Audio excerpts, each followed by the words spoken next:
If we want the next generation to live free, we must stop handing them chains dressed as traditions. We have to stop mistaking nostalgia for wisdom. Culture doesn't have to be sacred.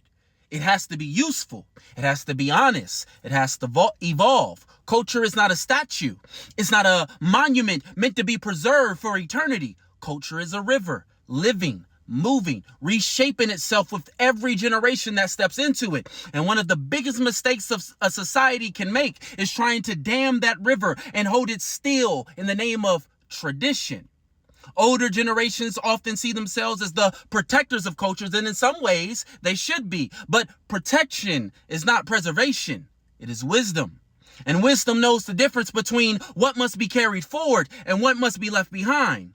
Every generation inherits the language, rituals, norms, and symbols of the one before it. And every generation reinterprets that inheritance. They remix the language. They abbreviate the phrases, flip the styles, mock the old stories, and turn tradition into a meme. That's not cultural decay. That's cultural evolution. It's how society keeps breathing. It's how time passes the torch. Culture is how the present tells the stories of the past and then hands the pen to the future. But too often, older generations feel threatened by that handing off. They accuse the youth of disrespect, of destroying what came before. But the truth is, the youth are not destroying culture.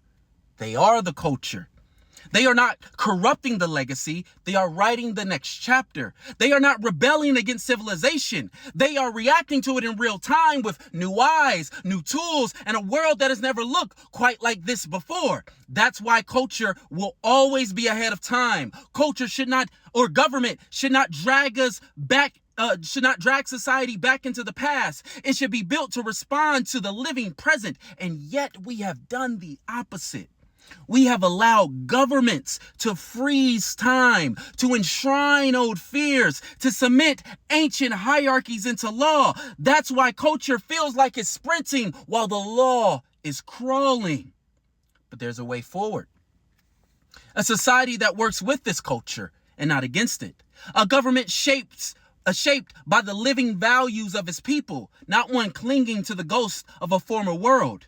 And that begins by embracing what each generation has to offer. The youth are not the problem. They are the pulse. We can't just ask our children to obey the past. We must start inviting them to shape the future, because culture is how society continues to live. And no one lives more vividly than the ones still discovering who they are. Let them define this moment. Let them remake the language. Let them challenge the norms. Let them turn our rules into better ones. And most importantly, let them lead.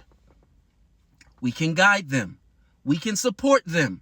But let the youth live and let the youth lead. They will fail. They will say and do stupid shit. But that is life when you're young. We can't keep holding them back from living, calling it protection. We need them to be young and dumb so they won't be old and stupid. If legacy is how the self lives on and culture is how society lives on, then the culture industry is how the ruling class survives the evolution of both. Throughout history, culture has always been the people's most powerful weapon.